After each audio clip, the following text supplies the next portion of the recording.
The nation is under siege. The nation is under siege.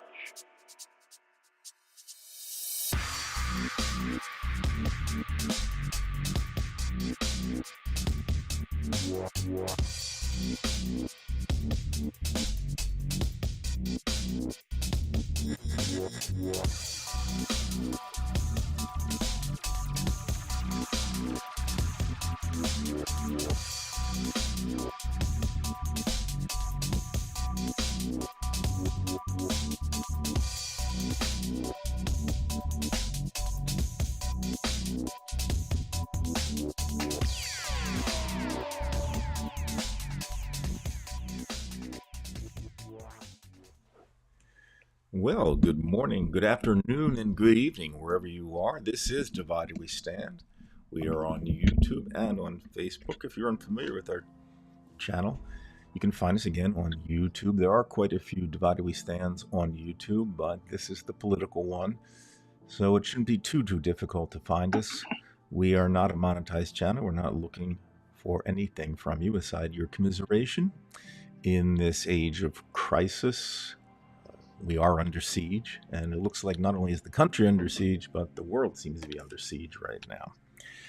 We also have a somewhat popular Facebook group page called Divided We Stand, appropriately enough, and we ask that you become a member of that page, even if you're a Trumper, but you're willing to, quote-unquote, behave with us, we'll behave with you. So we ask that you become part of our page. Today we have a special edition on this, I guess we could say the penultimate day of the year. We haven't seen this guest, Guy Lane, since February of 2024. So it's been almost a year. So it's always good to see Guy. Guy is a man of the world, very, very interesting and multi-talented. And I think you're going to find this interview interesting. The ones in the past have been very, very interesting. We've always had a lot of great commentary when Guy is on. Usually Guy is broadcasting with us from Southeast Asia, and every once in a while from, I guess we've done shows from Australia, and perhaps, I don't know if we've done it from New Zealand or not, but I know we did one from Cambodia. So it's kind of far away. But tonight, I guess we can say where Guy is. We will be broadcasting from merry old England. Yes, yes, indeed. And Guy actually is, I believe, was born in England, although he is an Australian. So we hope that our English members will be able to understand Guy.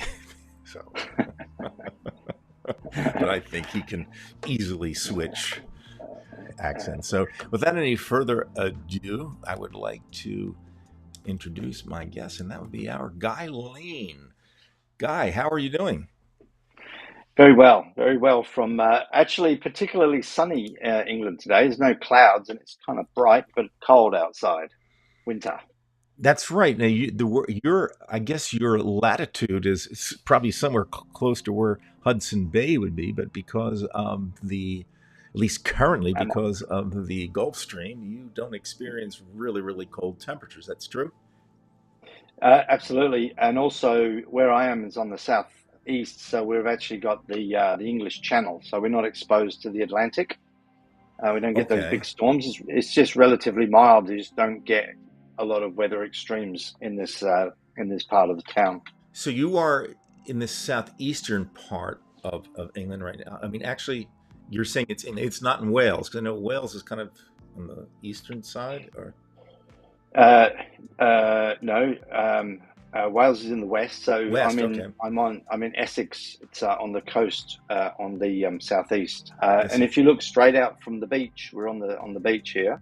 You'll see a wind farm, and at night you can actually see the glow of Holland. It's only about, I think, 50 miles or 60 miles Oh, across that's the channel. excellent.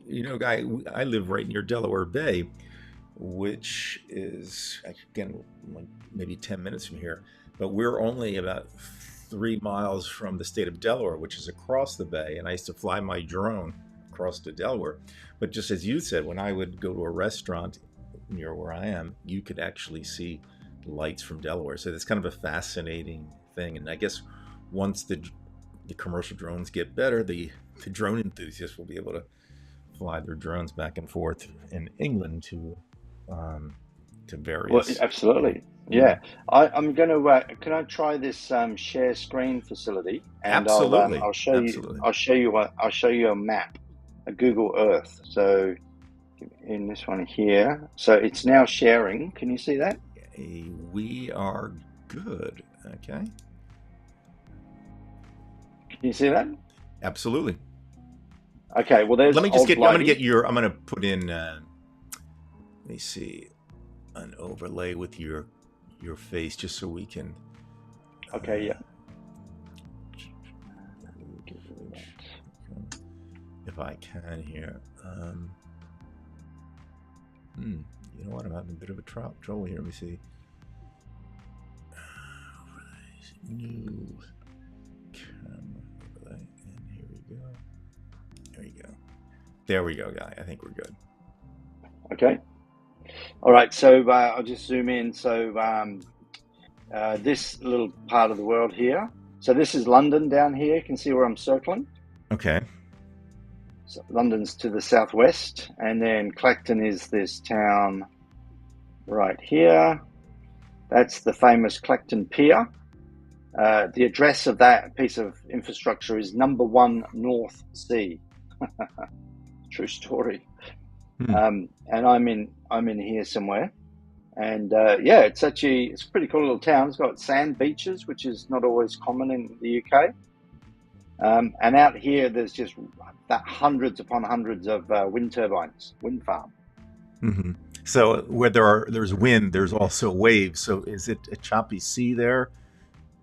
Well, no. So we zoom out, that's the English Channel. So Right. that's where we are here. So I think it's about, how far is that? Let's have a look. Kilometers.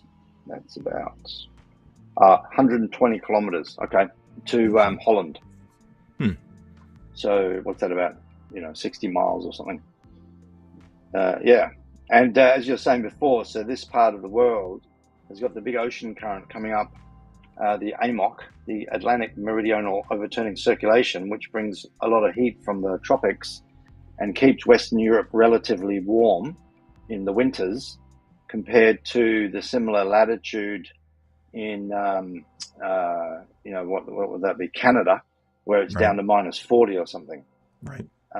And the big concern is that the AMOC is on its way to shutting off, and that means that large parts of Western Europe start to become uninhabitable in the coming decades, which is kind of fascinating. As the global average temperature of the planet goes up, some places are going to, temperature's going to plummet. Right. Just to really confuse the Trumpists about climate change and global warming. Yes, and somehow, let me see if I can just get this correct here. That should also balance out with somewhere else that's going to be hotter, and I assume that would be in the tropics, and that would be uninhabitable. Well, yeah, that's a fair call, because if the heat is not being transported out of the tropics, it suggests that it's going to remain there, where otherwise it would have gone away. So, I mean, the point is that when you start shutting down something like the AMOC, the implications of that are just across the whole planet,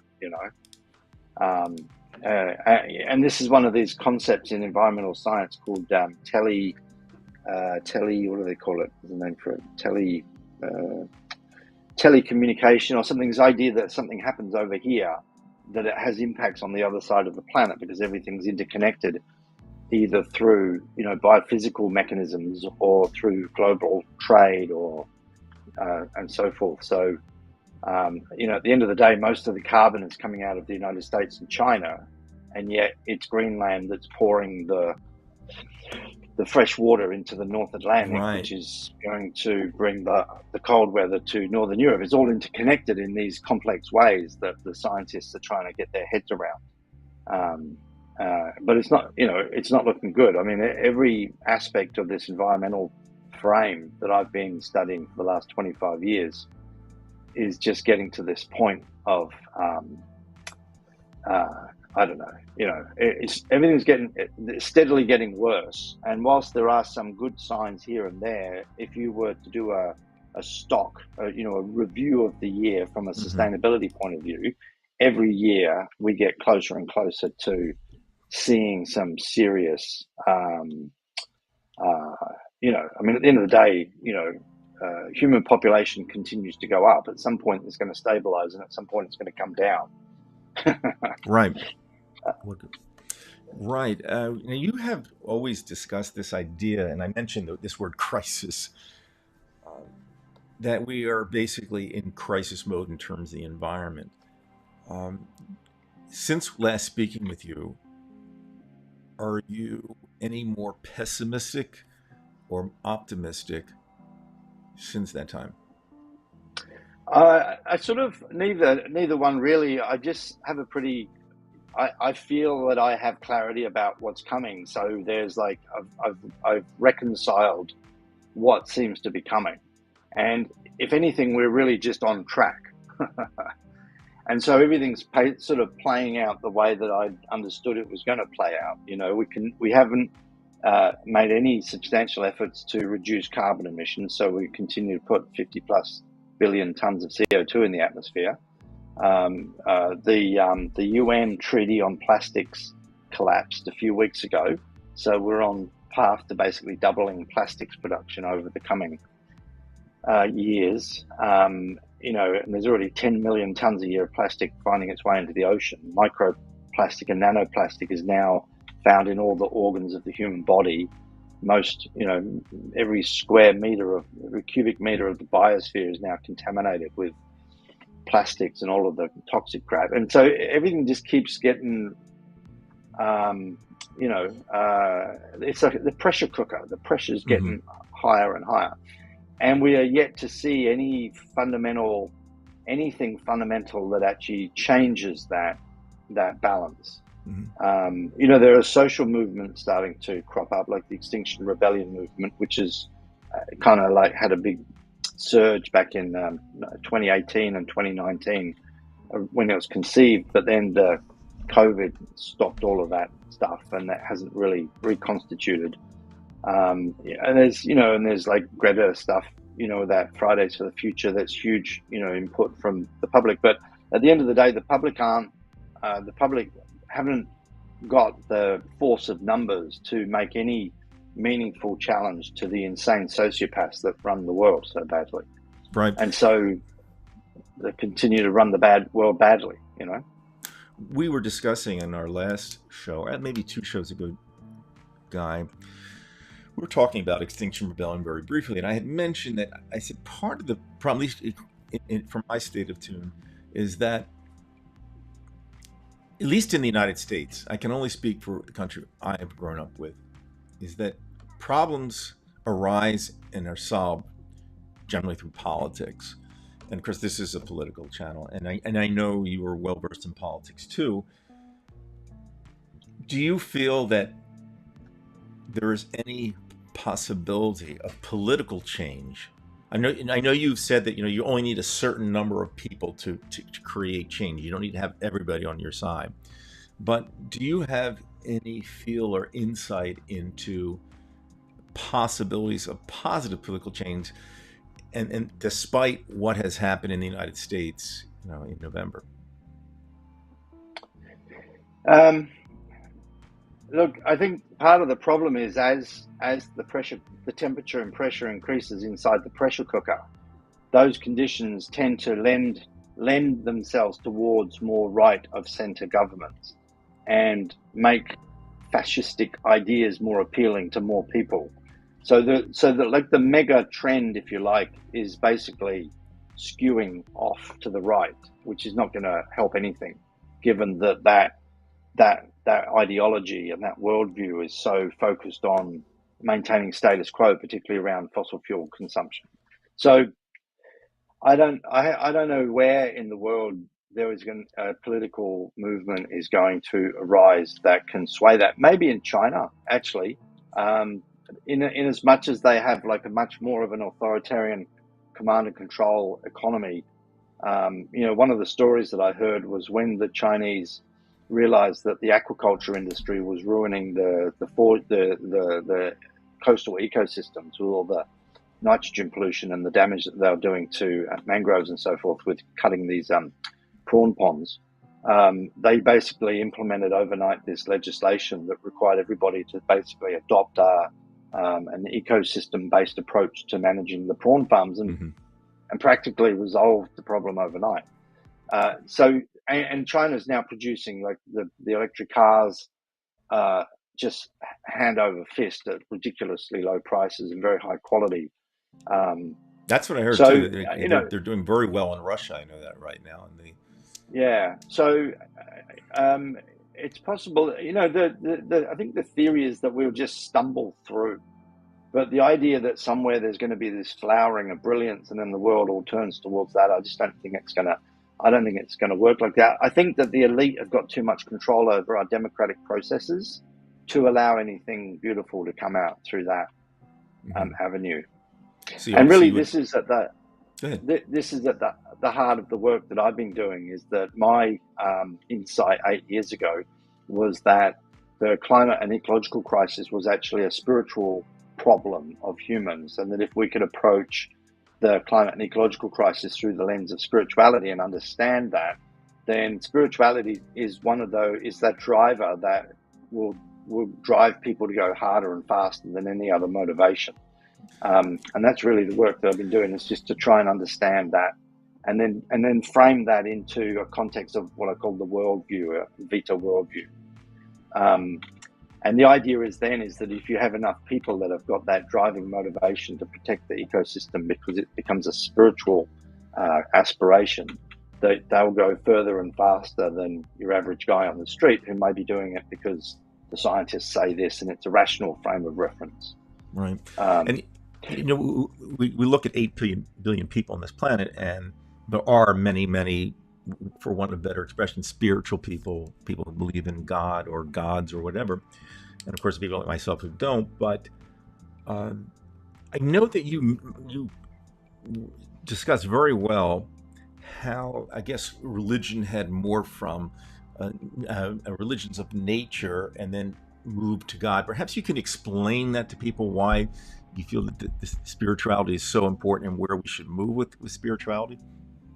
Yeah, so just to be clear, when I talk about spirituality, I'm not necessarily talking about religion. Spirituality is Hmm. this sort of sense that human beings have had in a full capacity since for around the last 70,000 years, um, which is this sense of identifying themselves as part of something greater, the sense of a quest for a meaning for one's existence, the questions about what happens when the body dies, the afterlife issues, and also issues around individuality and the inner self. These are all within the frame of spirituality, so not just religions. Okay, so Hmm. I'm using spirituality in a very broad and soft Right. manner.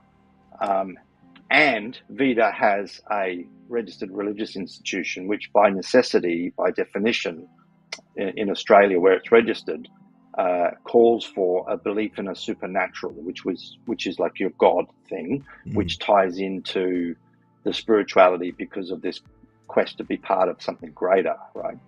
Right. And in that instance, or in Veda's instance, the supernatural is called Gaia, which is spelled Gya, and that's distinct from Gaia, which is the scientific frame, the Gaia hypothesis and Gaia theory. Gaia, Gaia, and Gya Hmm. are almost identical, but with one very subtle difference, is that in the spiritual version, it is held that all life on Earth it forms a single living being, basically, and that we humans are cells in a greater body. That's the spiritual, supernatural belief of Vita religion. So my reading on this is that if you actually kind of zoom back and look at the last 70,000 years from the perspective of spirituality, you'll see that for 68,000, say 67,000 of those 70,000 years, Hmm. human beings' spirituality was grounded in the ecosystem around them. It was grounded in the wildlife and the Because they rivers and the physically could trees. see it too, which is an Well, advantage. that's what they had, right? Right. And then about 3,000 years ago, a period called the Axial Age. This is when people started getting really innovative, inventing all of these sky fairies. And it was really from that point that humans started to detach from this oneness with nature. And then years progress, and then you've got, like, then the Industrial Revolution comes in. So prior to 1700, the year 1700, you could pretty much argue that human civilization was ecologically sustainable because it hadn't broken any of the fundamental Right. planetary boundaries. It hadn't stressed any of the planetary boundaries. I mean, its impact was visible. You could find traces of lead in the Antarctic from the Roman smelters and so forth, but not so much that it destroyed anything. And then, so when you bring an ecologically unsustainable spiritual worldview, Christianity and the Right. Abrahamic, all the mainstream Right. religions basically are ecologically unsustainable, and they all effectively stem from this axial age period about 3,000 years ago. You combine that with industrial civilization, and the next thing you know, you're heading towards an ecological collapse. Right. We're going off the And cliff. so the work that I'm trying to do is just trying to sort of flesh that argument out, flesh it out in science and evidence rather than just making it up. And that's substantiable. You can see the evidence for that. And then just trying to help people understand that concept that we have been led astray from our natural and innate spiritual framing, which is to care and revere the ecosystem that supports us. But of course, we don't live like the Cro-Magnon in the cave next to the river. We live in cities and towns and motor cars, and so there's some extra steps that are required to help people reconnect themselves spiritually to the living planet. And on a broader sort of sense, it's about connecting people spiritually to reality. Because if you actually take the time to have a bit of a read about what's taught in the mainstream religions, you find it's all, it's just nutty. It's not grounded in anything real. Absolutely. Sky fairies. And when I was in Cambodia, they have there's a fusion of Hinduism and Buddhism over there. And I'll give you one little example. So in terms of the batshit craziness Mhm. of mainstream religions. So the Buddhists have got this mythological snake character called Mukhalinda, who is a Naga, N-A-G-A. So Naga is like the Okay. giant snake. Okay, cobra normally, sometimes with a multiple of heads. And in the Buddhist tradition, there was a Naga king called Mukhalinda, who was sleeping under the Bodhi tree where the Buddha sat down to meditate, where he gained enlightenment. And a storm came up because he was there for weeks and weeks. And Mukhalinda, the Naga king, came out from under the tree, wrapped its body around the Buddha, and sheltered him from the storm with the hood of its head. Right, so that's like a Buddhist story about Naga. Well, you go and listen to the Hindu story about Naga, and in this one, you've got these two crew. You basically got demons and angels on either end of this massive snake, Naga, and he's wrapped around an island, and they're pulling him backwards and forwards like a tug of war, spinning the island in the sea of milk, and in so doing, churning up these crystals of this everlasting material called Amrita. It's like, what were these Wow. guys smoking when they dreamt that Right. story up? Right. Yeah. That, So the Veda religion is kind of like trying to just ground people, literally get them back on the ground, literally put your feet, take your shoes off, put your feet on the sand or on the grass and the soil, and just reconnect people spiritually to reality and to the living planet. right. And it's I never set out. I conceived this idea in 2018, and probably would have not have pursued it had it not been that I had an early win. It's what I call thieves' luck. I wrote an essay. I had this idea that the root cause of the climate and ecological crisis was unsustainable religions. Therefore, we need a sustainable religion. And then I just sat and wrote an essay, 2,000 words or something, and I Googled up how to set up a religion in Australia, and I put that in there, and I sent it off onto LinkedIn, and then moved on to whatever else I was doing at the time. I had a project then called the Long Future Foundation, and I was doing my master's. But 3 days later, this guy contacted me and flew me to Malaysia 2 months later to talk about the green religion at this international conference in Kuala Lumpur. And so I've been working on this idea ever since. And the idea is just to try and approach the climate and ecological crisis through the lens of spirituality, but more broadly than that, as I've come to understand, it's not just spirituality. It's about this broader concept called worldview, and the worldview is a term that describes the overarching body of beliefs and knowledge that you hold, lenses through which you see the world. And so this is a worldview that helps you understand that we have a right to be here just as much as the trees and the bees and the whales and the snails. We came to be here in the same process that they did. We've got the same rights and responsibilities as all of nature, and that if we can get our act together, we can potentially be on this planet for hundreds of millions of years into the future. But the way that we're behaving and believing and acting now collectively, we're running out of rope. And I don't know what's going to be left of nature or humanity by the end of this century, but the path we're on at the moment is extremely dire. Right, and you basically mentioned how we're coming up against a wall here, and it sounds like what you're saying, it's the very beliefs that we hold that are kind of getting in the way. And here, where I'd like to go with this is this idea. Lynn White Jr., who's a somewhat famous Christian philosopher, said part of the problem is as you said, the Abrahamic religions is they have this idea of dominion over the earth, so that we can, without any question, just decide to kill and destroy, eat meat, blah blah blah, and go on with that. How do we get around that when you have 2 or 3 or maybe 4 billion people on the planet who believe this kind of thing, and we're running out of time?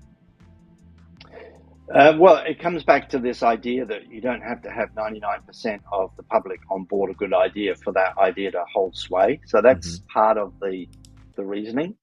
In my math and grand schema, I believe that around 8% of Western adults will adopt the worldview that I'm espousing, whether it's Vita worldview or somebody else's version that brings the same themes, because it's intuitively rational. And you can keep rationality and spirituality natural bed partners, in as much as they basically help you understand and interpret the world around you. So spirituality doesn't have to be batshit crazy and anti-science, like Abrahamic religions are, like New Age spirituality is indeed. And so if there's 8% of the Western public start to think and act Vita-wise, whether that's Vita or something like it, and they start to get the empowerment that comes from that spiritual motivation, that's 53 million people that could make a fundamental difference to the way the world works. Right. And that's really that's the model that I'm sort of putting forward. That's around 8% of Western adults, 53 million. That's a substantial political and economic force for change. And what's really clear, because the scientists have been so busy over the years, we've got a very deep understanding of the Earth system. We know exactly what we need to do to fix things. The fundamental problem is, the political problem is, that power resides predominantly in the hands of insane sociopaths. That's the fundamental problem. At the end of the day, the general public doesn't really care where the electricity comes from, as long as the light goes on, right? So right. If there happened to be government policy that shifted away from fossil fuels onto distributed renewables, they could, it wouldn't make a difference really to anybody. But when you've got something like the American Republican Party, which have fused energy policy with cultural identity, which is fundamentally what they've cleverly done, this whole cultural war thing, and then all of a sudden you've got 30% of the public will die in a ditch to stop the transition to clean energy. Right. Which is basically what's happening now. And now with crazies like Musk involved, potentially putting $100 million American dollars into the hands of this guy called Nigel Farage, who's the British guy. Well, get this, you're going to love this. His political territory is actually Clacton-on-Sea, right here. Oh, really? Oh, God. Yeah. He's a real winner, Farage. I have a new friend here who's a socialite, and she said, I met with Nigel the other day, and she said, look, next time he's in town, I'll introduce you to him. I'm like, I don't know if I got a look. I can't even look at the guy's face. I mean, I don't like to talk about people's looks, but for something about him, I can't look at the guy. But that is he's a peculiar. Yeah, so that's kind of funny. So my friend, from me to my friend to Nigel Farage, and then I'm in the White House with Trump and Elon Musk. It's like three degrees of separation. Right. Are you seeing? I mean, obviously you've only been in England for what, a few weeks now, or? No, about 2.5 months, I think. Oh, really? Okay. Yeah. Have you seen any similarity in terms of the political situation in the United States vis-a-vis in England? Because I've seen a couple of people from England who live in the States now, and they have the same type of terminology as Trumpers. And in fact, they left England because they can't stand, they say they've lost the country. But what are you seeing there? I can't say, I haven't met a lot of people, so, but look, that sort of Trumpian ideology kind of exists in all countries in a certain disparate, distributed sort of manner. There's lots of people that kind of like think that way. And what Trump had been so clever at was basically galvanizing those people, and then reinforcing the ideology within those people. So you basically take this sort of low-level, kind of weird view of the world, and then you give them a figurehead. And Trump was that figurehead. I don't know if Farage could ever be that figurehead, because he just, like you say, he's a funny-looking guy, and he just doesn't. Right. He lacks that sort of charisma. I mean, say something about Trump. He's kind of funny. Like if he was a comedian, he'd be like successful. Right. Right. It just happens that he's trying to be the president, which is where the problem comes in. But he's actually kind of quirky, and like he's got a charismatic aspect that some people, what Right. they've leonized him, deified him almost. Um, so if you have one of those people in, say, the United Kingdom, and some crazy like Musk gives him $100 million, then there's a good chance that he could actually raise 30% of the public to challenge the status quo, right? So it's quite possible. But I think with that said as well, I think that America, there's a sort of batshit craziness about Americans, which is kind of unique. I mean, like that whole gun culture thing you've got over there. It's just this sort of, there's that you guys have. I don't mean to be offensive to your American viewers here. I'm just sort of talking as an Australian. Like we had a massacre of 34 people in Tasmania about 25 years ago, and within the space of 12 months, pretty much every gun was taken off the streets. It's very hard to, you can't just go and buy a machine gun in Australia, right? And there was a sort of rational sensibleness about it, and Australia gets on perfectly well without everybody running around with machine guns. But in America, somehow this kind of craziness is kind of bites deeper. And I think part of it is because your country is so big that a lot of people never travel overseas, and they wouldn't be able to point to America on a world map. Whereas a lot of Australians tend to have travelled much more widely, and they've got a much broader sort of understanding of themselves as a part of like a global society.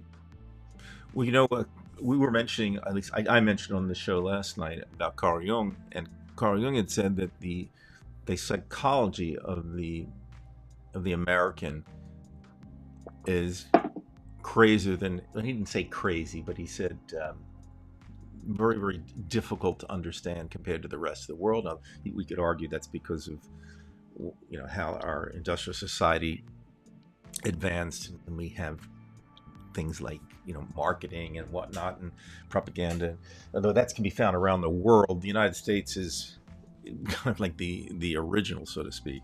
So yeah, I think that there's some when you say that there's this crazy, there's some truth to that, and I'm part of that too, because I've grown up here, and I wouldn't doubt it. It's very, very hard for the human brain to take new things and change. I mean, I was one person who, I left all of the illusions of the past. When you say, well, if there's a Santa Claus, why don't we have a chimney, or something like that. I mean, when you're little, you can kind of sense things are questionable, but as you get older, or at least if you are in an environment where you meet enough people or you see enough things, then you can change. Because again, this goes into determinism and whatnot. But as you said, Americans generally tend not to travel, and therefore they have this isolated mentality, and they believe that they're right. And I don't know how you get around that, but it's very, very difficult. Another thing I wanted to ask you about, Guy, before we move on, you mentioned XR and how it was moving, and then all of a sudden COVID occurred, and then basically nothing. Nothing. And I know you've been involved with it yourself. You've been part of the protests and whatnot. Do you think that people just got tired in XR, or they just didn't have enough victories that it didn't progress and snowball? The original concept behind the Extinction Rebellion was it wasn't supposed to be just another protest group. It had the objective of the action that I came to in London in 2019, in October 2019, was to raise enough people to gridlock the capital for a fortnight. That was the plan, because the evidence of radical political change, the scientific historical evidence of radical political change over the previous 200 years had showed that if you could gridlock the capital for 2 weeks, that would be sufficient to actually force the elite into a position of chaos and then eventual submission to the demands. But they simply couldn't raise enough people for that. So that was the scale of what they were trying to do, right? And you'd probably need maybe 100,000 people actively involved in London to be able to pull that off. Right. And they had maybe I think they had maybe 30,000 people attend a weekend rally. But then throughout the rest of the 2 weeks, they had maybe no more than 5 to 10,000 people in total. So it was well thought through, and it was a good attempt. And the fundamental problem is that if you look back in history, typically when people are so angry that they do things like shut down a capital for 2 weeks, that's because they've been torn to pieces by the elite, either through hunger or disease or just violence and so forth. And climate change is just too conceptual for most people to really get that head of anger up to actually go and try and overthrow a government. That's my reading of it. So then COVID came in. That was 2020. So that basically shut down all of the on-street protests, basically over for 2 years. Right. And then time passed. What happened subsequent to COVID in the United Kingdom was the same sort of broader mentality of Extinction Rebellion morphed into these new groups. One was called Just Stop Oil. Another one was called Insulate Britain. And they had much more focused goals than this broader sort of let's overthrow the government and instill these 3 demands. So Just Stop Oil's demand was basically saying to the government, just stop issuing new oil licenses. That's what the demand was. And they were really, really savvy with their marketing and their campaigns. They do things like they'd run out onto like these major football matches, and they'd be wearing their orange T-shirts with the funny logo, and they'd have like orange flares or something like that. The orange was their signature color. The most famous of the actions was this girl called Phoebe Plummer, and her friend went into like the Tate Museum of Modern Art or wherever it was in London, and threw a can of orange tomato soup on the Perspex screen that covered a Van Gogh. And of course, everyone went, "Oh my God, they're defacing art." Well, they didn't deface art; they just cleaned the Perspex, and everybody came back and looked at the Van Gogh the next day. Okay. But that was hugely effective in garnering the public attention to this conversation. Although what the mainstream media did, and very effectively, was that they constantly just steered the argument away from government energy policy and onto who are these radicals that have got nothing better to do than to deface artwork. And that is the perception, correct, for most your average person, that they are hooligans, basically. Well, the reason why most people would hold that view is because the mainstream media was so effective at taking that action and using it to tell that story. All right. And what the mainstream media almost never did was actually talk about climate change and energy policy. Right. And they were constantly saying things like, "Oh, well, if we stop oil, then how are we going to drive to work? The economy will collapse." Well, that was never the demand to stop oil. That was the name of the organization. Mm-hmm. The demand was to stop opening new oil fields in the North Sea. And so the mainstream media was an effective misinformation tool on behalf of the elite, if you like. But having said that, Just Stop Oil, because the mainstream media want the Just Stop Oil people in their studio, right? Because that's how they demonstrate the legitimacy of their argument, is they actually get Just Stop Oil people in there. And some of these spokespeople that they had going into these TV studios in the United Kingdom were really, really, really sophisticated and used the opportunity to get their message across to the 7, 10, whatever it was, million people watching the TV show. And both of those campaign groups, Insulate Britain, which is about insulating Great Britain's homes, and Just Stop Oil, about stopping the expansion of oil permits, were both very successful in getting the public's attention and occasionally getting one of their agents into the film studios, the TV studios, to actually communicate directly to the public. And Insulate Britain was famous for its campaigns of having maybe 20 people would actually bring the M25 motorway to a halt for 6 hours at a time. Just incredible, like disruptive, and that the mainstream media has to cover that, right?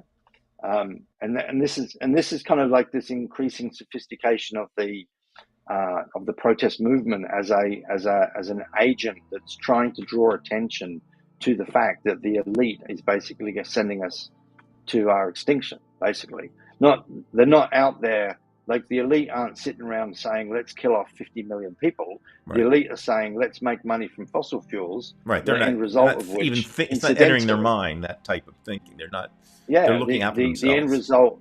The end result, incidentally, will be that all those people will die, but that's not on the company agenda at the time for the board meeting. So we're not even paying attention to it. We're just focused on the expansion plans, you know.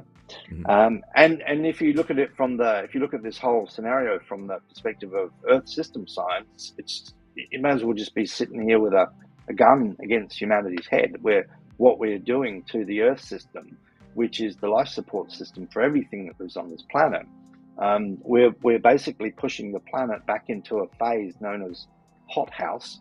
And when we're in hothouse, not much survive. There's still lots of living organisms, right? But all of the abundant diversity that we've come to know and love, the wildlife that we know and love, you know, most of that's on its way out if we continue this path. Right. So, yeah, you mentioned the elite, and I know that in Russia, people with whom I've had arguments, they discuss the elite, and I think it's important that we discuss the elite, so to speak. You know, who exactly are they? Because, you know, in the United States, it's a little bit of a gray area, because it's not always the person with money is the one who's causing the problem. It just seems as though those who are seeking power, I mean, there's this idea, for example, in the Soviet Union, power was more important than money, and in the United States, money got you power, and of course in the Soviet Union, the opposite. But in terms of the United States, when you look at somebody like Trump, now he's not the elite in terms of the amount of money he has, but he does have, as you said, he has this charisma that people can identify with. And again, not with me, we all know that, but there is something that they identify with. It's an idea that they identify with. And I don't even know that you would need the elite. I mean, the elite help. Someone like Musk can shell him out some money and make it a lot easier. But how much of it, again, because we're talking about the elite, we're talking about people who are, I assume you're talking about the wealthy, or you're talking about the wealthy and the powerful? So when I use the term elite in a sort of broad sense, my framing of this, actually, I really started thinking about this after a book that I read years ago called Superclass by David Rothkopf. And he was talking about people that have this undue influence over society, whether they be wealthy, or whether they be politically powerful, or whether they be military generals, for example, or whether they be musicians that people follow. He kind of described the superclass back then as the 1 in a million people. There were then 6 billion people on the planet. So he's talking about who are the most influential 6,000 people on the planet, 1 in a million. And these people would have like the capacity to influence the lives of like 750,000 people plus on a daily basis. There was the framing that he was using to describe these people that had this disproportionate influence. And once he'd actually framed this out, then actually drew up the list of the top 6,000 people at the time that he was doing the research, and then drilled down to look at and find the patterns about where did they study and what was their background and so forth. And what you actually find through that framing is that the elite changes over time. So there's probably some actors in there that will never really be properly understood because they're so clever at concealing themselves. But, you know, for the most part, you know, you can tell who the billionaires are. That's broadly, Forbes has got a pretty good record of that, the billionaires list. Forbes doesn't include heads of state, like Putin doesn't show up on the rich list, because typically it's really difficult to determine who owns the asset, whether it's the state or whether it's the president. So monarchies and, you know, so that ancient wealth, the royal family and the major families of Indonesia, and so the point is that without trying to name them, let's just move aside from that. Right. Right. The point is that this is what Rothkopf says. He says the elite will always be with us. Right. Right. He says, but when they consistently make bad decisions, then you got a problem. And that's really why I'm interested in the concept of the elite now, is because they are consistently making bad decisions, and it's going to lead to the eradication of most life on Earth in the coming decades and century. And so that's why it's important to actually be able to get your head around the concept and figure out who these key players are. And in America, you can see that it's the billionaires that are supporting Trump. You know, For the he most had a part, gathering there are some who don't, but yes, you're right. For the most part, they're the billionaires. Yeah. I mean, the actual mechanism by which the elite is affecting power in America is relatively transparent, I think, particularly under Trump. You know, he bought all of the heads of the oil companies into Mar-a-Lago, and he says, "You give me $1 billion, and I'll give you whatever legislation you want." I mean, that is naked power in play, right? There's nothing hidden in that. Now, I've got no doubt that there are people that are feeding in money who remain anonymous. Right. You know, and I don't want to go down like a conspiracy theory path of who are all of these invisible people, but I think it's pretty rational to think that there is a lot of power held by people that you just don't know their names, because it's held through means that are just kind of invisible.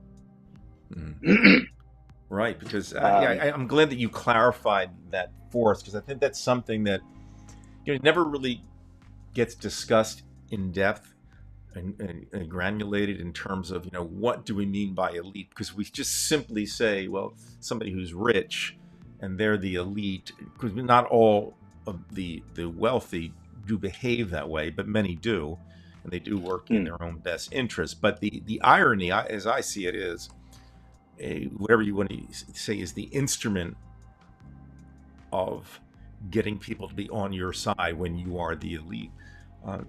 How is it that they can effectively do that? Because, and maybe it's just a coincidence of once. You just have to say, I hate immigrants, and somebody says, that's who I'm voting for. I don't know, but I just feel, Guy, that there's so much goo in the mind. I'll just speak for the American brain, and that includes myself, because I'm not outside of this. But it's very, very depressing, because you and I, we discussed science and things that seem like it's so cut and dry. What is true and what isn't true, and yet there are people who hold these very, very old beliefs, and they stick with them, and you and I have to pay the price for it, and anybody who is like that. But I do want to go more deeply into the Vita religion, because just as I have spoken about the Abrahamic religion is causing a problem, and it's very hard for people to detach from that type of thinking. It does eliminate or try to eliminate their existential dread, which seems to be like a key in religion. How would Vita address those things that could perhaps get people to think outside the box? Like, you talk about nature, but is there any part of the religion that deals with the existential dread, which seems to be the number one part of at least, I know, at least in Christianity and Islam, giving you a heaven afterwards, because nobody wants it's in their DNA. There's this DNA molecule that says I deserve to live forever. So how does Vita and look, so Vita's position on this sort of heaven and hell and the eternal soul is like most of the Buddhist tradition, there's this sort of belief that there is no soul, of that basically when your body dies, that which is you dies with it. All right. So just to try and frame a concept here, there's the concept of, so we don't hold the belief in existence of the soul. We don't hold a belief in the existence of some sort of God creature, and therefore there's no heaven and there's no hell. Okay, so that's our framing. But then the question is, how do we address afterlife issues? So the idea is that there's a concept called a somatic spirit. And a somatic spirit is basically, somatic means sort of inside the body. So I have a spirit now because I'm animated and I move, and it's my breath and it's my heartbeat. But if I were to fall under a bus, that spirit would die along with my physical body, and that's the end of Guy Lane, right? But what I will be leaving behind, and we all will leave behind to some extent, is the exosomatic spirit. And the exosomatic spirit is that which people will remember of me, the books that I left behind on the bookshelves. So, for example, Van Gogh's exosomatic spirit is extremely strong, but the exosomatic spirit of the guy that used to fix his shoes, nobody knows anything about that anymore, lost in the annals of time. And then there's another principle that we call, I've only just put a name to this and now I've forgotten it. I think it's allosomatic. I'll come back to that in a minute, which is this idea that some inanimate objects appear to have life. So a friend of mine used to have a lump of concrete next to his front door in the shape of a cat. And every time I'd come to the house, I'd have this experience of meeting a cat, even though it was just a piece of concrete. Right. And so it's kind of like the, in a way, in the Japanese Shinto tradition, that they have certain rock forms will be regarded as having kami. Kami is like a sort of a spirit. And then something like a waterfall will be regarded as having a kami, the spirit. So that's the sort of framing. So that's how we sort of view spirit. And I think that framing actually makes a lot of sense. I'm just going to go and quickly confirm the name of that word so I don't completely embarrass myself. So somatic, exosomatic, and parasomatic. So the cat, the piece of concrete that reminded you of cat, that's a parasomatic spirit in this philosophy, right? And then in like back into the Shinto frame, they have the red archway, the torii, that suggests that there is kami on the other side. It's a pathway to something that has this spirit kami. And if it's a beautiful tree, then that tree will be having its somatic spirit because it's a living tree. And if that tree dies and burns and disappears forever, but there's a painting of it that endures in houses around the world, then that's its exosomatic spirit of the tree.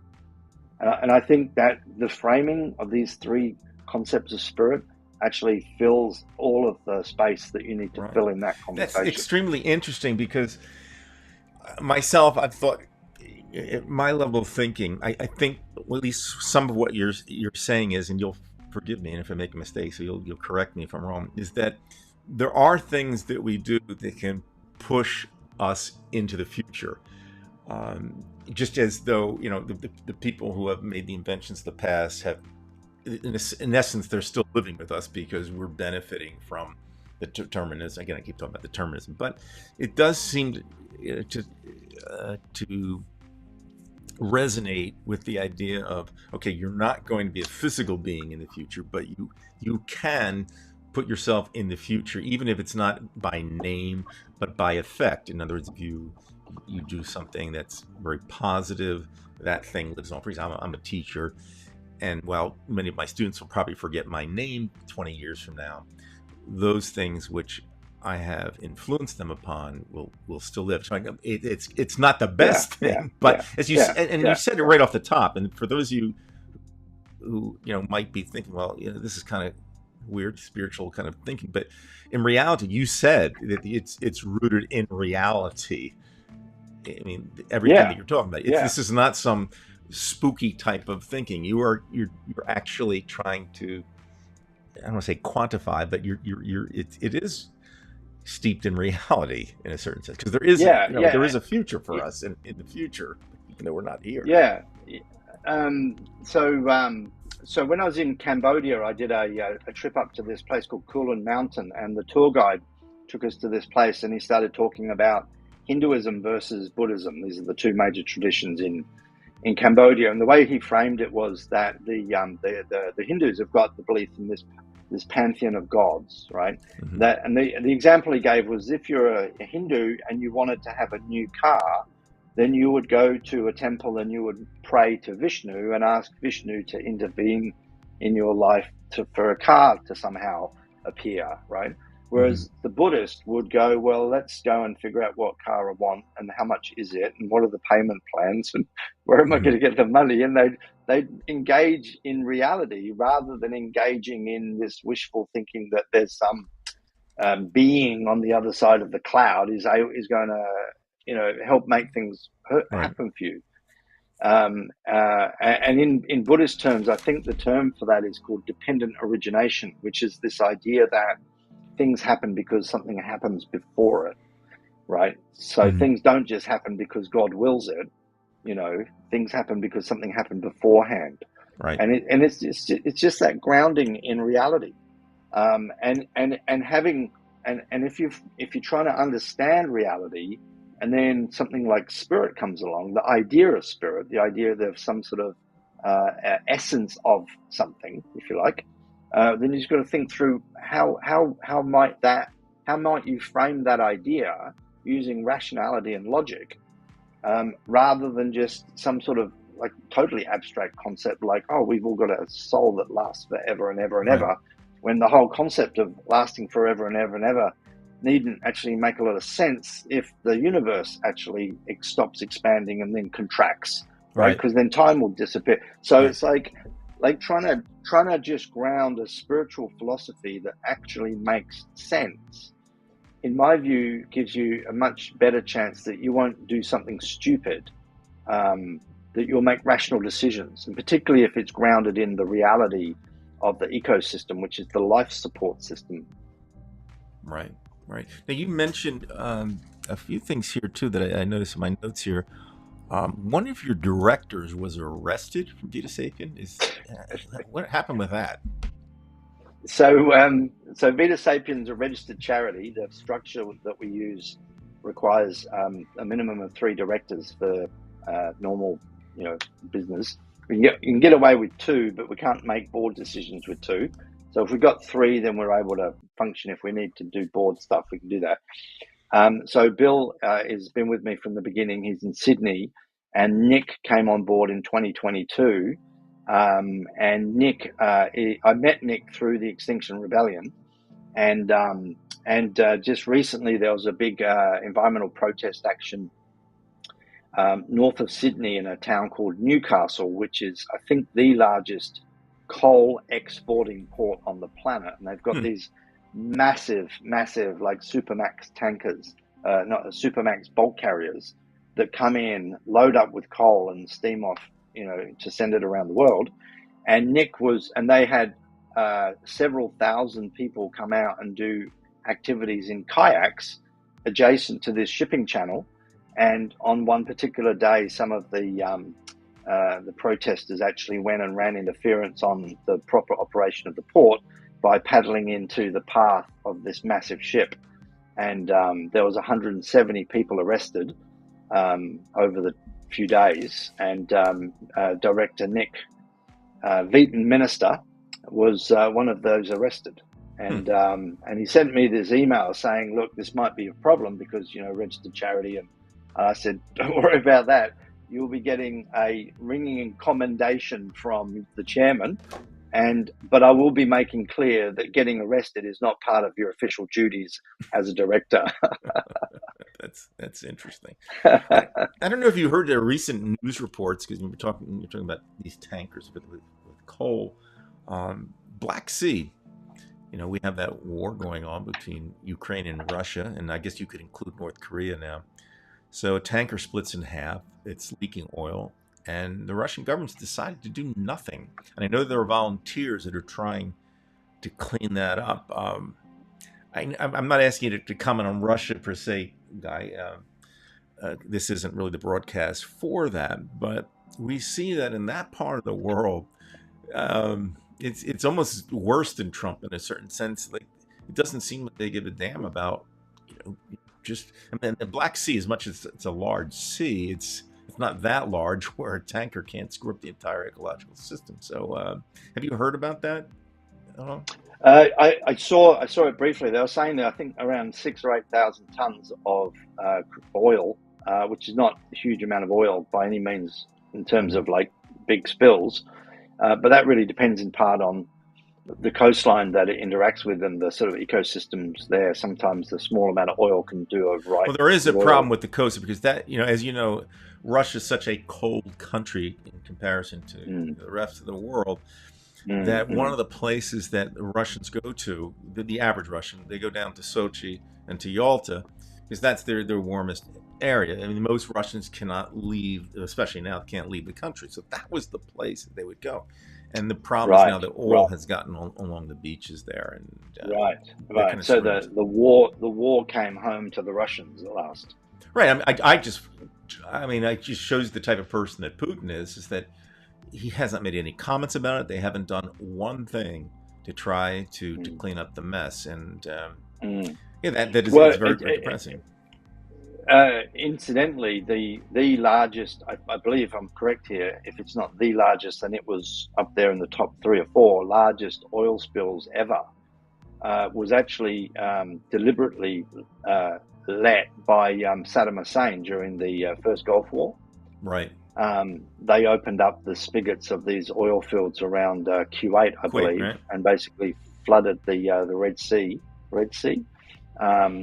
With the view of trying to knock out the desalination plants on the Saudi coast. Right. So, I mean, this is the world that we're in now. And this is, when I first started in this sustainability game, my reading of the world was that as soon as renewables were cheaper, renewable energy was cheaper than fossil fuel energy, there would be this natural transition away from fossil fuels to renewables because economics was such a powerful, dominant feature of the elite and the world in general. They didn't care where they got their money as long as they got their money. So it was cheaper to do that. Yeah. I mean, why would you keep investing in something if it doesn't make as much money as the other thing? What I now understand is that was naive, and that there are these extremely powerful forces wanting just to continue with the oil age, if for no other reason than the fact that that they've got all of this investments in this infrastructure. You're going to spend $26 billion on an oil rig. You don't want to write that off. You want to. This is one of the comments that Bush Senior made leading up to the Rio conference back in 1992. He arrived late. This was the huge United Nations Environment and Development Conference that spawned the United Nations Framework Convention on Climate Change and the Convention for Biological Diversity. It's a hugely fundamental. It's the biggest gathering of world leaders ever at the time in Rio to discuss the planet, right? George Bush Senior was president in America at the time. He arrived in the last couple of days, not as the United States president, but as the representative of the American oil industry.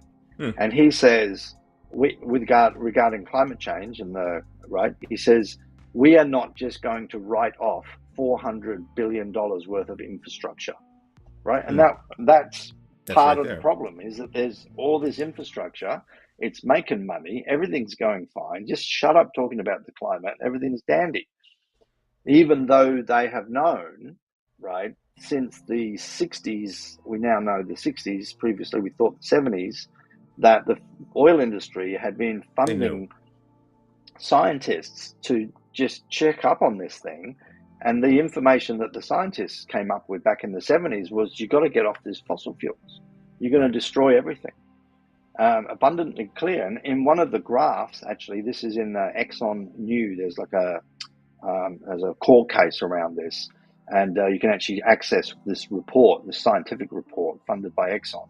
And there's a graph in there that shows the projected increase, the projection of the increase in atmospheric CO2 and the projection of the increase in global average temperatures on this graph stretching out to 2050 from 1950 or whatever.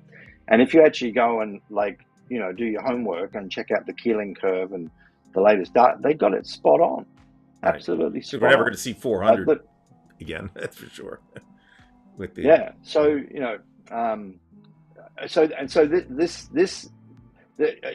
you follow the fiction that I write, one of my core themes in all of my fiction writing is the oil man is the bad man, and they always end up getting shot to pieces in my fiction novels, one way or the other. And that's a simple reflection of the world right now. The fossil fuel industry is so powerful that we don't know how to get rid of it. And even having developed renewable energy, which is significantly cheaper and cleaner and right? The whole political machinations, because they control that through their lobbying, is preventing that natural transition. And this is where the environmental activists come in, because they're like the canaries in the coal mine saying, look, guys, we've got a problem here. How about somebody like Musk, who obviously through Tesla, we're talking about cars and trucks that are obviously propelled by electric batteries, yet he's a Trumper, and Trump wants to put tariffs on Chinese electric vehicles. So it seems as though it's ripe for conflict within that political movement, the Trump movement. Why does a guy like Musk join up force with a guy like Trump? I guess this is rhetorical, but join up forces with Trump when it seems like it's diametrically opposed with one of the very industries that he believes in fact, solar power in general. So I think in the simplest term, it's transactional. Is that Musk is getting something out of the relationship, and Trump's getting something out of the relationship. Just exactly what that conversation is, I don't know. I think to understand something about Musk is I don't think Musk cares much for the living planet, right? And I say that because this motivation to do stuff on Mars is extremely fundamental to him, right? And I think the one thing that he has done with Trump is he says to Trump, "I'll make sure that you get in, right? And I'll offer you some protection such that I can, right? But you got to let me use American government resources to get to Mars." Because, and I was listening to somebody talk about this very same thing the other day. To do something as huge as establish a presence on Mars requires so much money and so much energy, if you like. Energy being this sort of like the movement towards something, like the clearing away of all of the obstacles so that he can just test the rockets over and over again without, getting the approval of the FAA. So he could probably take over the FAA in order that he doesn't have to keep getting delayed with his rocket launch test sequence. All right. So I think that what he's going to do is he's going to try and suck trillions of dollars out of the American economy for his Mars program. And I think that the motor cars, the electric cars, and the fact that electric cars can help to reduce carbon footprint is just not really material to him anymore. I mean, he has a very deep understanding. He's a very smart guy, right? But he's not a philosopher, right? But he is smart enough to have a clear picture of what climate change is all about. Right. And in fact, in the past, you'd hear him talking about climate change. He knows exactly what's coming. But his game is, rather than actually staying at home and fixing the problem, getting the planet nice and healthy, and then look at going to Mars, it's like, we're going to go to Mars straight away. Now, it's just insane. Like, the whole idea that we're going to have a colony, a self-sustaining colony on Mars is going to take, let's say it was hypothetically possible. Let's say it's going to take a century. Let's say it's going to take half a century to establish that, right? That's the half a century when the whole ecosystem is collapsing. This is not the time to be going off to trying to pull that stunt off. If he was actually caring to do that on a long-term sustainable basis, you'd fix planet Earth's ecosystem, get that integrity whole, and then you go and do your Mars episode. And so this is actually written into Vita Sapien philosophy as well. This very point of Mars is that if you actually look at the, our sun is a main sequence star. It's about halfway through its life cycle. And over the next 2 billion years, billion to 2 billion years or so, as it consumes its fuel, it'll eventually start to swell out into what they call a red giant. And sometime in the next billion to 2 billion years, Earth will become uninhabitable for life. So from Vita's philosophy was that if the humans want to actually survive full stop beyond that time, then we're going to have to go to another part of the solar system, and Mars. I don't know whether that's the natural place to go, but that's one stop. How But could we that's even not. know, We Guy, don't. if I can We interrupt you for a second, how would you even, obviously we're worried about the sun when it turns into a red giant and then we get enveloped by it or close. Even so, let's suppose we have a red giant. Again, if you look at the continuum, it's still bad whether you go to Mars or not. It seems like you'd have to have something artificial or create your own sun or do I don't know what you do, but it just doesn't look good in any alternative. Well, but here's the thing. It's like, what are we worrying about that for? That's a billion Billion years years away, away. right. Okay, so it's not something that we need to worry about.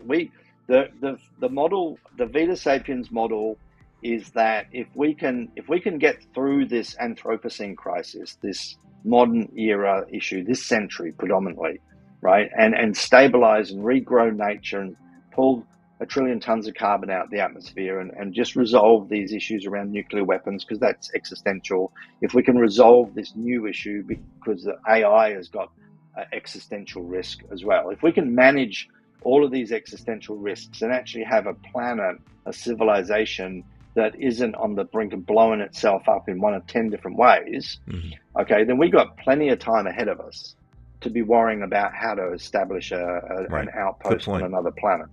Okay, and the aspiration for Vita is that civilization thrives for a galactic year. Now, a galactic year is a term that describes, if you imagine looking at the Milky Way galaxy, it's rotating about the galactic core. And it takes around 230 million Earth years for a full rotation. That's called a galactic year. So the aspiration of Vita philosophy is that we resolve the Anthropocene crisis and that we thrive on planet Earth for a galactic year, maybe longer if we're lucky. Okay, so we got plenty of time to be figuring out how to get to Mars or where we ought to go for the future when the red giant happens 1 billion years from now, and to spend all of that money and all of that engineering talent and all of that effort on trying to get to Mars right now in the middle of a climate and ecological crisis is a grotesque waste of money and a foolhardy exercise. Yeah, it's a personal indulgence. It's what it is, and it's that's probably a good way of putting it. It's a personal indulgence, right? Richest man in the world, right, doesn't know when to stop. Right, Guy. I don't know if you can share any. I do have your websites here, but is there anything you want to share so people can see what you have with Vita Sapiens? I know there's one tragic scene I see with the koala bear, but I might go onto the share screen and just show you a couple of things if I can. Yeah. So I'm going to stand by. Hang on, I'm just going to have to click that button there. And take your time. There. I'm going to go to Vita. Yeah. So the original conception of Vita was the fundamental problem was that we had these unsustainable religions, and so therefore we need a sustainable religion. That was the original conception. And can you see that I'm sharing? Yeah, now? We're good.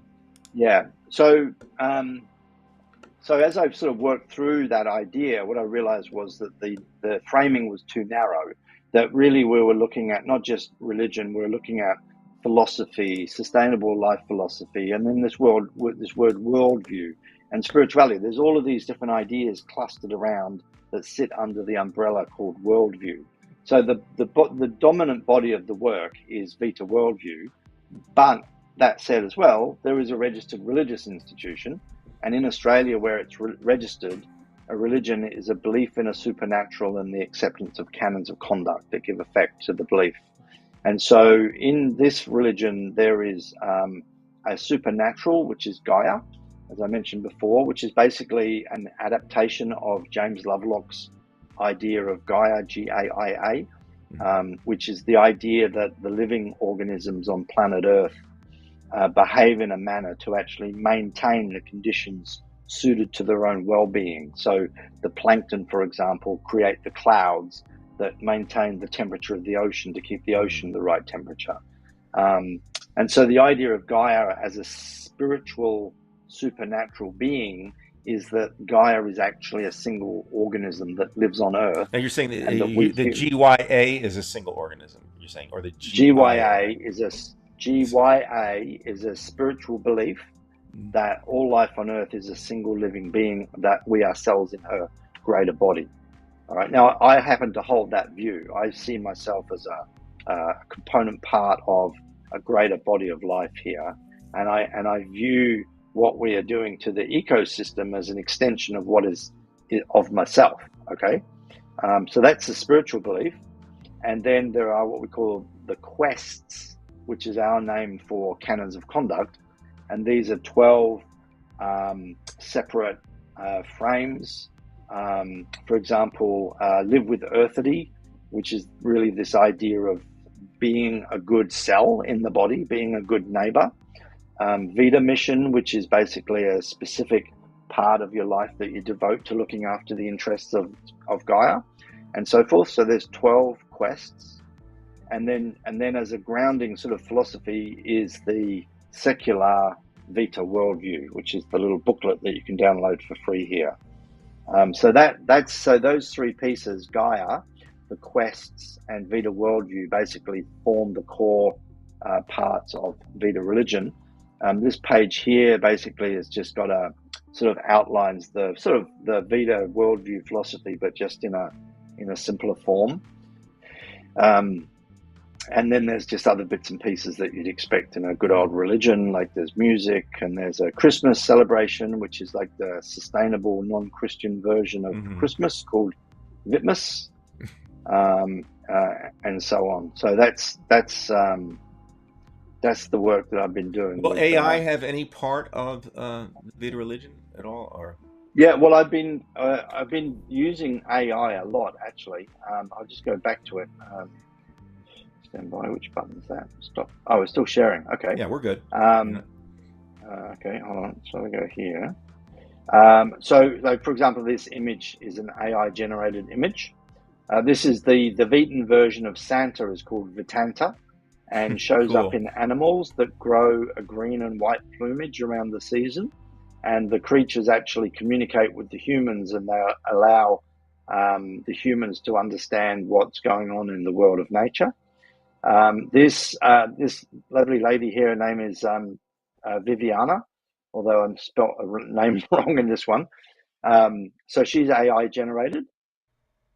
Really? Wow. Yeah, that's a nice one. Can I ask you, what her... AI have you been using to generate these? So I use ChatGPT for text-based stuff. So I've trained my ChatGPT account on Vita Sapien, and so I can actually ask ChatGPT, what's the difference between Vita religion and Vita Sapien philosophy, and it is now actually giving pretty sensible answers. It can understand and the sometimes nuance. Sorry?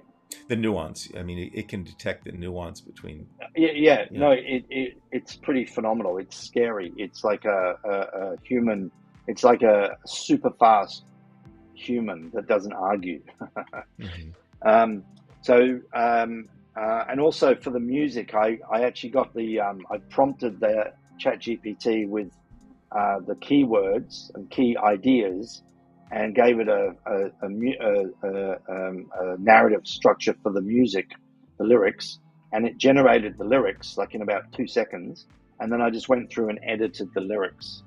Okay, so that's ChatGPT. This Viviana AI, she is made through a thing called HeyGen, HEYGEN, and the music is created through an app called Suno, SUNO. And like if I were to try and get production quality like that woman, I could hire an actress, right? Set up a green screen, get the lights and the camera, and that would cost me hundreds and hundreds of dollars. and dozens of hours, or I can generate her in about 30 seconds. So it's a bit of a no-brainer. Yeah. And the same with the music. So, I mean, I could actually write lyrics, but I'd probably sit there with my pen trying to figure it out for about 6 hours, where ChatGPT throws out the first draft in about 3 seconds. It's just insane. Like, it's scary insane, you know? Well, maybe there's hope for the planet yet with AI. I mean, people have always seen the destructive aspects or possibilities of AI, but just looking at what you have there, Guy, it's going to give me hope. This is kind of an important sort of point in a way, is that a lot of environmentalists are kind of avowed to a sort of sackcloth mentality of not engaging and using these tools because there is a big carbon footprint associated with AI. There's a carbon footprint associated with travel and so forth. But my kind of view of the world is that I'm using these tools to advance the ecosystem, right? 99.999% of all other uses of AI are to support the well-being of the economy, or porn, or fads or fashions. You know, there's people generating thousands of images of cats with helmets, for example. You know, so I don't endorse, you know, that, but using AI to help communicate these themes to get us through the Anthropocene crisis, I think, is a perfectly rational thing to do. You know, Guy, this has actually nothing to do with Revita worldview, and you'll forgive me if I bring this up. You have the type of life that at least I see you from the outside that you have led. You're a guy who's, you know, traveled all over the world. You know, I was reading a Soviet writer, Dovlatov, talking about Parsons, how they lived in the forest. They would take pine branches and rest their head on that. You know, what you've described to me in terms of what you've done in your lifetime already, how you lived in Motel Prius, you've traveled the world. I know your stories about merchant ships in the oceans. I think you can't divorce yourself from the personality. Have you ever thought of creating some type of autobiography or something about your life? Because it is kind of fascinating. Well, actually, it's funny you should mention that. One of the things I was going to discuss when we last talked in Cambodia, I was writing a book, and that's the book. Mm-hmm. So one more I time, actually wrote it. I'm putting you in the main screen here for a second. Here, yeah, it's not available. I haven't yet made it available for the public access. The idea of this one was that it was going to be published. I was trying to find a publisher, and quite often the publishers don't like you to have put the book out into the public. So it's kind of been like this secret book project that I worked on. But it's pretty cool. It's full of pictures and diagrams, and it's basically tells the whole story of Vita Sapien philosophy, but in 68,000 words instead of the normal 20 or so in the pocketbook. And I can go a lot deeper into a lot of different aspects. But the reason why I brought that up specifically to your question was the actual opening section of the book is basically autobiographical about how I developed, or how I came to understand, my ecological spirituality. And that picture there is a seabird called a brown booby, who was kind of a bit like a spiritual guide for me. Mm-hmm. I met brown boobies when I was when I was sailing on the Queensland coast on my sailing boat, and other times when I was working in commercial fishing. And the bird, the bird is kind of like my totem animal in a way. And I'll just recount another story, because I was just thinking about this the other day. I worked on a trawler out of Western Australia when I was probably 18.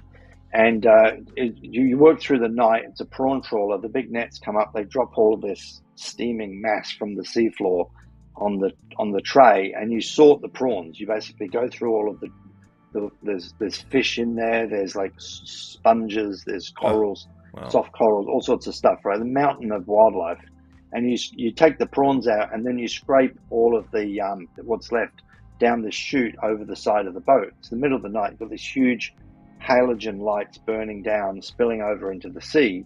And what I noticed was that when I shoved shoved all this debris, detritus, into the ocean, there were these dolphins that were swimming underneath the boat. These were Australasian humpback dolphins.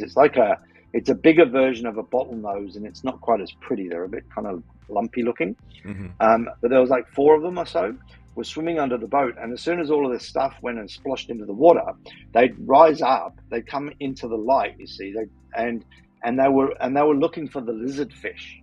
There was a particular type of fish that they were feeding on. And when I twigged to this, because they'd only come up just to eat the fish and then they go away again, what I started to do was to store up this mountain of like the debris, so that when it came time to actually slush it down, there was this huge ball of this stuff. And the dolphins are actually up there for like the best part of a minute or two, sniffing around, and they'd bring the rostrum right up to the various fish, and they'd sort of tap it. And when they found the one they wanted, they'd just eat it, and they'll just take in their lizard fish. Wow. And that experience, I realized that's part of what burnt nature and wildlife into my heart. And these are the origins of my spirituality, or the key things that help frame the way that I frame spirituality. It's like a vessel inside of us that needs to be filled, and it's either going to be filled with wildlife, or it's going to be filled with thrash music, or motorbikes, Right. or holidays, or Jesus. You know what I'm saying? There's lots of ways of filling that vessel. And so the philosophy that I'm putting forward is that if we have a foundation of caring for nature in our spirituality, then we can have all the other stuff on the top, and everything is viewed through that lens of caring for the planet. You can do pretty much anything, right? There's a green version of it, you know, but you've got to have that sort of foundation of caring and loving and revering life on Earth and all the other species, and the integrity of the ecosystem as the foundation. Otherwise, you're going to just be like a regular person, effectively just, you know, consuming the planet, right? Right. And it's interesting because you mentioned through these travels, you know, being on the ship. Is that generally where you feel that your philosophy was molded through traveling about the world, or was this something, you know, earlier when you were 5, going through the local woods or talking with your parents? No. It was really the book also talks about my time in the oil industry. I'll just show you this other picture. I don't know if you can see that. Yes. That there's a ship there. Yeah, that's one of the ships that I worked on. That's Western Pacific. Okay. So in a way, part of my ecological spirituality came out of my experiences working in the oil industry, but it was the other side of the equation, because I was participating in the destruction of the ecosystem. Right. So one part of my spirituality was framed around reverence for being around nature, and being a witnessing it and being a participating, and then the other part was the realization of what I was doing by being involved in that industry. Didn't you say at one time that you were dumping like engines or something like that? Yeah. Well, we were dumping all of the waste on board the vessel over the side, and that was 40 men. So there was the domestic waste for 40 men, plus, you know, on the one time there was an engine block of a diesel engine that was one of the auxiliary electrical generating engines that came to the end of its useful life, and we craned that over the side and dropped it in 3 kilometers of water off the coast of Seychelles. You know, we were like, everything was going over the side. You know, one day I came up on the deck, and we did a refit on this ship in Singapore, and we were collecting all of the waste, and this was like fiberglass offcuts and pieces of electrical cable and paint cans and big plastic bags full of general, you know, plastic mush, whatever. And when we left Singapore heading for Surabaya, there were these 2 great big wire cages sitting on the helicopter deck that were full of all this waste. And then halfway along the trip, I went out on the deck and I noticed that these cages were empty.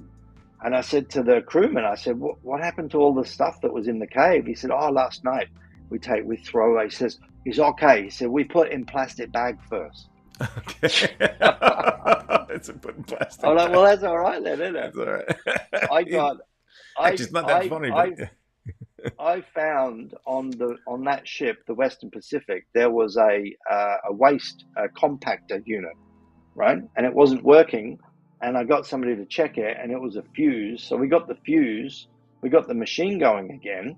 And I said to the captain, can we like use this waste compactor to compact all the waste down? And it gets wrapped up in this big thick plastic bag with a box.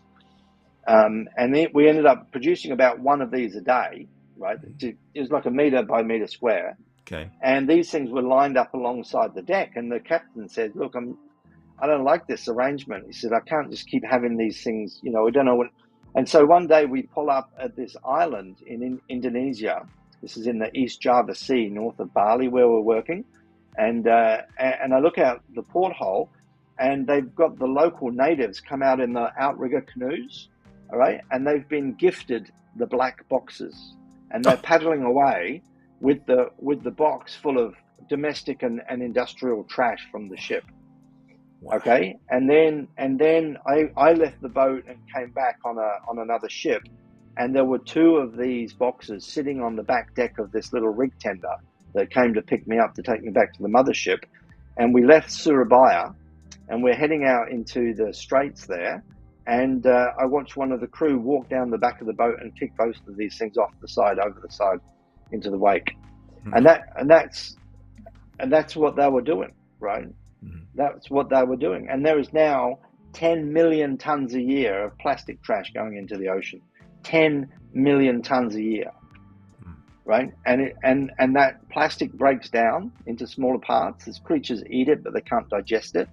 So it breaks down over time into smaller and smaller parts, and is now abundant throughout the entire marine food chain. From the smallest phytoplankton, there's a guy with a Twitter account who does not electron, but like super high resolution images of zooplankton, and you can actually see the plastic inside the zooplankton. Really? Right? Oh. So, what we have done to this planet, and what I participated in, right? And the beauty and wonder that I see around wildlife and animals, these things have burnt into my inner being, and that's what drives me, right? Because I've done the homework with my studies and my environmental science, and I did my masters and my reading and comprehension and ability to absorb information, and I talk to like leading scientists. I've talked to half a dozen world leading scientists in this field, and I'm clear on what's coming, right? And we're just seeing the entree to what's coming. Right. We are just seeing the entree to what's coming in terms of extreme weather and the annihilation of wildlife. And so part of the work that I'm doing in VITA is to help try and create a philosophy for other people to prepare them for that. Mm-hmm. No, well said. Let me, on a lighthearted note to end this, guy. I didn't expect anything, but I thought, I'll bring this up. You've been doing some acting of late. Time for a joke. Did MGM sign you, or what's going? Because we have a Hollywood actor here, or some type of film actor. Okay, well, I'll tell you. Actually, this is actually a good light-hearted piece. So, no, not acting. I'm always scrounging around to find a bit of money. I haven't found a way to monetize my work with Vita Sapiens. So I basically work for free, and every now and then, when I'm so desperate for money, I go and do whatever jobs are available. And I signed up to an agency that for background actors. So I do background extras work in the film industry occasionally. Mm-hmm. And actually, the funny part of it is, I'm going to let me just think for a moment where I can find that image. Let me just share the screen, and Sure. I'll tell you a funny story so that we Great. can be light-hearted rather than dealing with the collapse of the global ecosystem. So on this web page, can you see this? Yes, indeed. Okay, see that photo of me with the gown? Yes, indeed. Look like you're I don't know, some type of shaman or kung fu expert. That's right. and that's why I used that picture, because it's the picture that is the most kind of spiritual like photo of me that I've ever seen before. And when I saw it, I thought, hey, it looks like a kind of almost looks like a guru. That's, that's a good look. Well, let me tell you why I was wearing the gown on that day. And let me put a question to your viewers. Okay. What did I have in the pocket of that gown on that day? All right. So what happened was I was driving in my car and I got a message come in, a text message or something. And I pull over and I check it and it says, we've got your name down. You're going to be appearing in a movie and you're playing a prisoner. It's a prison movie, right? An Australian prison movie called How to Make Gravy, which is based on a Paul Kelly song about a guy that goes to prison. And when it's Christmas time, he freaks out because he's supposed to be at home making the gravy. That's his Christmas duty, right? Anyway, so I get a job as a background actor as a prisoner, and the email says, anybody out there want to put your hand up to do the naked shower scene? and it paid. There was extra money, so I'm like, hey, I'm so desperate. You gotta do what you gotta do. So when I get there on this day, we actually did the naked shower scene, like kind of first. And in the film industry, they have a role called modesty officer, who's this woman that basically is there to basically help, just to make sure that the people that are doing nude scenes or whatever are properly, you need special attention for them, right? And so she gave us these gowns, right? And the idea was we would just like lounge around in the gowns until it was ready to go on set.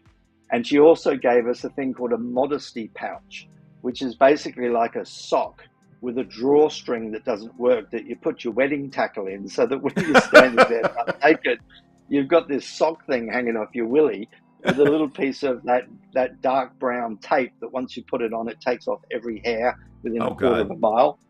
Yeah, so that photograph is actually, which is representing me as a spiritual leader, is actually me just about to go into a movie butt naked in a shower scene. And what I've got in my pocket is the modesty pouch. I think we just lost half our audience. They're all going to see your movie. They want to see Guy Lane nude. Okay. Yeah, Cubicle 3. Well, I won't be watching that. No offense, but I'm just glad. Yeah. But for those who are interested, there you go. So you never know. Yeah. I'm actually glad Dave's not on, because he would probably be making some sordid comment right now. He wouldn't stop talking. Yeah. So well, Guy, go ahead. It's been wonderful having you on again, Guy, and we will have you on again. It's always a good interview, and I find your life is very, very interesting. It's not just the Vita Sapien part of it. It's just I guess perhaps you're kind of like the fish in the water, not knowing it's wet. I mean, that whole thing of your life, it's I think it takes a lot, and again, I'm not trying to patronize you, but it does take a lot to give like the quote unquote normal lifestyle up and just go ahead and just take off. And maybe you don't have all the money in your pocket, and you just go for it, and you don't know what's coming your way. And for many people, that can create a lot of nervousness and anxiety. But I do respect that. There's something to it. Maybe it's just something in your blood and in your DNA and in your experiences that make you do this. But I have to compliment you on that, because it takes a lot of guts to say, well, today I'm going to Kuala Lumpur, and who knows what will happen. That's So I started when I left home at 17. So I was in Western Australia then. And I went 400 kilometers away to go and do a seamanship training course. And then, so from that, I went and started working on fishing boats. And then I kind of just haven't really stopped doing that, actually. I just never actually really had a conventional life to lead. Mm-hmm. I know you're taking care of your mother. Has your mother ever commented, or your parents ever commented on the decisions you've made, because it is different? I don't know. I don't know how to answer that. I think that a lot of people look at me and they just scratch their head and go, "How the hell does he manage? Like how how does it all fit I together? mean, you live in a You know, goddamn car sometimes by choice. It's yeah, amazing. well, yeah, 4.5 years living out of Motel Prius. I mean, coming over here, I was actually beginning to wonder how long I was going to be living out of Motel Prius, and actually being kind of called back to the UK to spend time with my mum was how that eventually ended. Um, but and look, and what I want to do is I want to continue living the way I live, but I really need to be properly funded, and I'm not funded. Right. I'm always like one small accident away from just like not being able to, like, being out of action for months. You know what I'm saying? Right. And part of it is that I'm really just determined for the work that I'm doing with Vita Sapien to actually start expanding out, having lots of people involved. And when that happens, then there'll be, transactions of goods and services. And like I sold 4 of these jewelry pieces just recently, and that helped to move things along. But, at some point it's going to become easy. And then the vision is that it actually starts to become effective in bringing about change for the future. And I can't bring about the change unless I've got the people, the following. And once you get the people and the following, then the resources will be there and it will accelerate. So I don't know how long it's going to be that I have to continue to be so cash strapped. But it might be another 4 years. I don't know. I don't think I'm going to one day wake up and just go and get a regular job, though. I don't Right, I think that's going understand. to happen. It doesn't sound like that. And at some point, as we age, I don't want to say fade, because you have a very strong life force, because that certainly wouldn't apply to you. But there is a component of time where you say, okay, this is how I'm going to spend my life, and I can't just go back. Like I couldn't just start all over again, so to speak. But I kind of Yeah, get that. yeah. You have to make Yeah, those and also decisions. just being over here and being around my mother. I'm actually living in a house in a retirement village, so I'm meeting a lot of people in that latter phase of their life, and we've done some trips to the hospital. And I'm kind of, I know that that's coming for me eventually as well, and I'm vulnerable to that right now because I don't have any, I haven't accumulated any wealth. I don't have a place. So I'm sort of conflicted in a way. I've got to really figure out a way to either just go and get a decent income through a more regular work life, and just do this stuff, as a part-time thing, or just really try and figure out how to turn this project into a livelihood, basically. It's very noble, Yeah. Guy. I mean, I get it. I really get that. So again, I appreciate it very much, Guy. It's wonderful having you on, and I mean that. It always is. And you're one of the few guests we have on Divided We Stand. That even though we are a political channel, there is always a lot of interest when we have you on. And the last time in Cambodia, we had a lot of interest in that video, and a lot of people sent me private messages saying how they really enjoyed having you on. So Great, excellent. thank you. Yeah, thank you. And I will take you up, and I don't know if we can have you on every week, but I would like to have you on more, perhaps on some of my other channels, to go deeper into some other topics.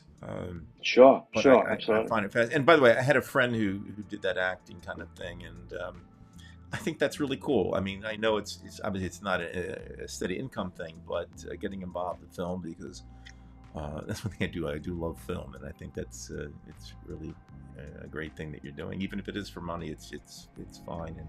And can you have you actually seen the scenes in the movie, or you just Not that one, because because it actually came out on Netflix in Australia, but not available here. Mhm. But another film that I was in called Nautilus, I actually got to watch that the other day, and I got some photographs of me in the scenes. Oh, cool. Yeah, it's a huge amount of fun. It doesn't pay a lot of money, but it's just so much fun. I could earn twice as much doing something else, but would Right. have nothing Do you get to interesting to meet say some of about it. the actors and actresses, or are you kind of isolated from them? No, you're prohibited from interacting with the Oh, really? talent. Oh, Yeah, okay. yeah. It's a fast track way to being sent off the set. Oh, really? But I saw Mark Wahlberg the other day, and you know, you see them, but you're not supposed to make eye contact, and you know, and they're busy because they, you know, it's every moment. It's extremely expensive to have a film production running, and so it's like every moment is actually busy. It's not like there's a lot of time to sit back and shoot the breeze, even at lunchtime. But the actors will eat separately from the background extras. So you don't actually have really those moments when, you know, there's actually a space for you to have a conversation with the talent. And if it was okay for every background actor to have a conversation with the talent, then the talent would never get a moment's rest, Right. because everybody wants to go Right. and hang out with Mark Wahlberg, you know? Right, I get that. Yeah. Yeah, fascinating. So, Guy, listen, I will keep in touch with you on Facebook. So, Yeah, great. and I'll send you a copy. I have recorded this, so it should be good. And I will send you a copy, and we'll work through that. And then next time we'll see on this channel or this on the iGeneralist channel, but we will definitely speak again. So, great. bye, Guy. Be well, Always a pleasure. and enjoy your evening there. Okay. Bye-bye then. Bye-bye. Bye.